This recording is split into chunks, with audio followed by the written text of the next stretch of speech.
যোৰহাট সমষ্টি নৱনিৰ্বাচিত গৌৰৱ গগৈয়ে উপস্থিত হৈছে জজলি পাঠশালীত। এতিয়া সম্ভাষণ জনাব আৰু ভাষণ দিব। যোৰহাট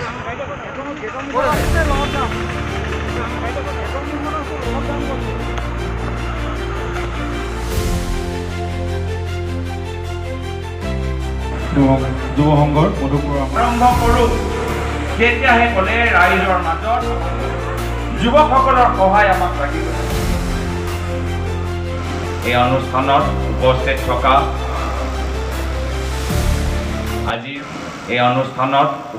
থকা আজিৰ সভাৰ সভাপতি উৎপল গগৈ ডাঙৰীয়া, নাজিৰা সমষ্টিৰ বিধায়ক দেৱব্ৰত শইকীয়া ডাঙৰীয়া, তিতাবৰ সমষ্টি বিধায়ক ভাস্কৰজ্যোতি বৰুৱা ডাঙৰীয়া, জিলা কংগ্ৰেছৰ উপসভাপতি নৃপেন বৰগোহাঁই ডাঙৰীয়া, প্ৰদেশ কংগ্ৰেছৰ সাধাৰণ সম্পাদক অজয় গগৈ ডাঙৰীয়া, প্ৰাঞ্জল ঘাটোৱা ডাঙৰীয়া, প্ৰাক্তন মন্ত্ৰী এটুৱা মুণ্ডা ডাঙৰীয়া, জিলা কংগ্ৰেছৰ সাধাৰণ সম্পাদক লুইত মোহন ডাঙৰীয়া, নৃপেন কোঁৱৰ ডাঙৰীয়া, যোৰহাট জিলা কংগ্ৰেছৰ সাধাৰণ সম্পাদক ইন্দ্ৰজিৎ পেগু ডাঙৰীয়া, প্ৰদেশ কংগ্ৰেছৰ সম্পাদক সুব্ৰমিত্ৰ গগৈ ডাঙৰীয়া, ৰাজকুমাৰ নিয়োগ ডাঙৰীয়া, উদিত ভানু দাস ডাঙৰীয়া, মঞ্চত উপস্থিত থকা আমাৰ ব্লক কংগ্ৰেছৰ সভাপতি কেশৱ গগৈ ডাঙৰীয়া, ফুকন ডাঙৰীয়া, মঞ্চত উপস্থিত থকা বিশিষ্ট ব্যক্তিসকল, মণ্ডল কংগ্ৰেছৰ বিষয়াসকল, বুথ কমিটিৰ সদস্যসকল, অসম জাতীয় পৰিষদ দলৰ জিলা সভাপতি টংকেশ্বৰ কোঁৱৰ ডাঙৰীয়াকে প্ৰমুখ্যে কৰি ইয়াত উপস্থিত থকা শ্ৰদ্ধেয় ৰাইজ, আজি মই আপোনালোকৰ প্ৰতি কৃতজ্ঞতা জনাবলৈ আহিছোঁ। যদিও আজি এই অনুষ্ঠানটো সম্বৰ্ধনা সভা হিচাপে আয়োজন কৰা গৈছে, কিন্তু মই ভাবোঁ সম্বৰ্ধনা সভাতকৈ যদি আমি কৃতজ্ঞতা জনোৱা এটা অনুষ্ঠান পাতোঁ তেতিয়াহ'লে বেছি উচিত হ'ব। যিহেতু কোনো এজন বিশেষ ব্যক্তি, এজন বিশেষ প্ৰাৰ্থী অকলে নিৰ্বাচন জিকিব নোৱাৰে। যিমানে প্ৰভাৱশালী কিয় নহওক, যিমানে শক্তিশালী কিয় নহওক, যিমানে ধনী কিয় নহওক, যিমানে মেধাৱী কিয় নহওক, কোনো এজন ব্যক্তি অকলে নিৰ্বাচন জিকিব নোৱাৰে। আৰু বিশেষকৈ এইবাৰ আমি যোৰহাট লোকসভা সমষ্টিৰ ভিতৰত দেখিছোঁ, এইবাৰ যোৰহাটৰ ৰাইজ নিৰ্বাচনত নামি পৰিছে। এইবাৰ যোৰহাটৰ ৰাইজে নিৰ্বাচন খেলিছে। আৰু এটা গুৰুত্বপূৰ্ণ শিক্ষা পালোঁ, যেতিয়া ৰাইজে মন বনাই লয়, তেতিয়া ৰাইজৰ বিৰুদ্ধে টকা পইচা ধন বহুবল যিমানে শক্তি ব্যৱহাৰ কৰক বা নকৰক, শেষত গৈ ৰাইজৰ জয় হ'ব। আৰু তাৰ প্ৰমাণ এবাৰ আমি দেখা পালোঁ। এই জয় যোৰহাটৰ ৰাইজৰ জয়, মহামাৰা অঞ্চলৰ স্বাভিমানৰ জয়, নৱপ্ৰজন্মৰ উৎসাহৰ জয়, মহিলাসকলৰ কষ্ট জয়, বয়োজ্যেষ্ঠসকলৰ আশীৰ্বাদৰ প্ৰভাৱ আজি এই নিৰ্বাচনত দেখা পাইছোঁ। আৰু সেইকাৰণে মই নিজে সম্বৰ্ধনা লোৱাতকৈ মোৰ ফালৰ পৰা মই কৃতজ্ঞতা চবকে জনাবলৈ বিচাৰোঁ। এইখন সভা আগতে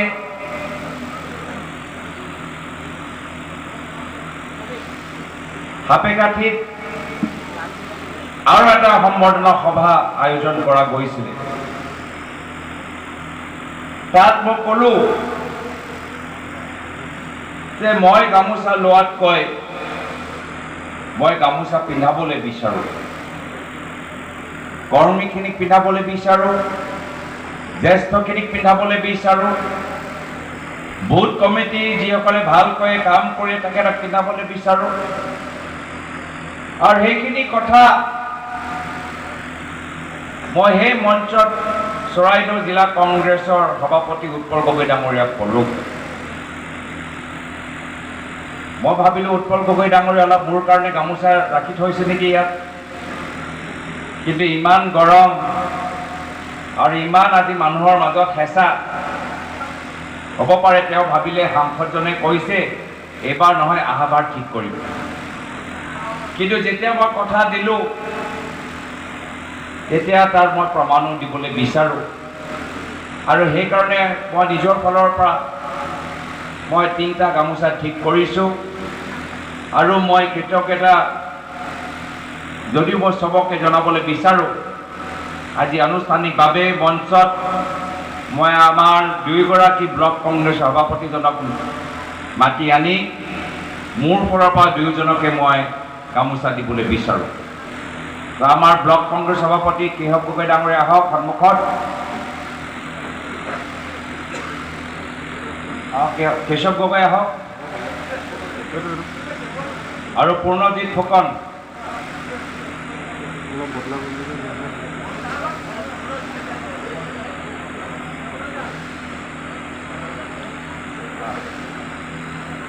এওঁ আমাৰ পূৰ্ণজিৎ ফুকন, মই মোৰ ফালৰ পৰা এখেতক গামোচা দিছোঁ।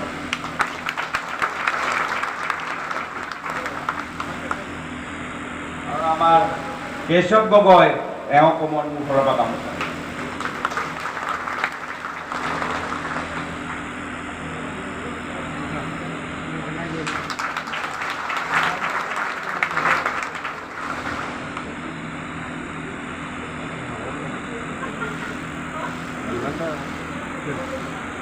যেতিয়া ব্লক মণ্ডল বুথ ঠিকে থাকে, নেতা থাকক বা নাথাকক আমাক ভয় কৰিব নালাগে। মোৰ ব্লক থাকিলে হ'ল, মণ্ডল থাকিলে হ'ল, বুথ থাকিলে হ'ল, নেতা পিছত আমি ওলাই লওঁ। সমষ্টি নেতা আমি পিছত ওলাই লওঁ। সংগঠন ঠিকে ঠিকে চলি থাকিলে হ'ল।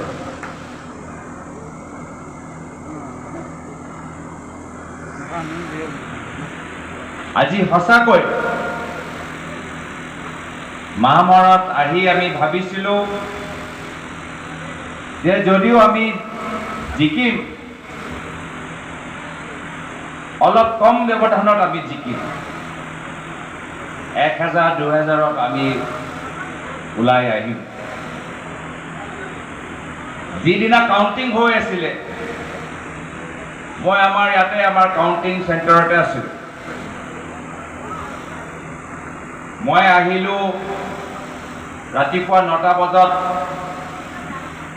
য'ত আমাৰ কাউণ্টিং হৈছিলে। ক'ত হৈ আছিলে? সোণাৰী কলেজত। সোণাৰী কলেজৰ এটা ৰুমত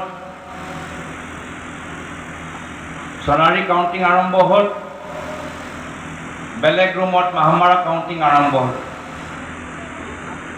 মই জানো ভাস্কৰজ্যোতি বৰুৱা ডাঙৰীয়া তিতাবৰত আছে,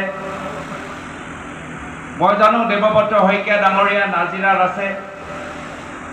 তাৰ পৰাতো ভাল খবৰ পামেই, তিতাবৰৰ পৰা ভাল খবৰ পামেই, নাজিৰাৰ পৰা ভাল খবৰ পামেই।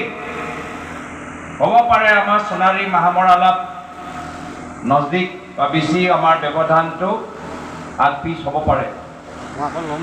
সেইকাৰণে ৰাতিপুৱা 9টা বজাত আহিলোঁ, বহিলোঁ উৎপল গগৈ ডাঙৰীয়াৰ লগত।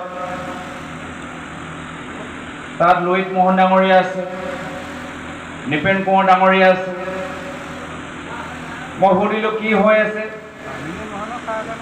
ক'লে দাদা ৰাউণ্ড 1ত আমি জিকি আছোঁ।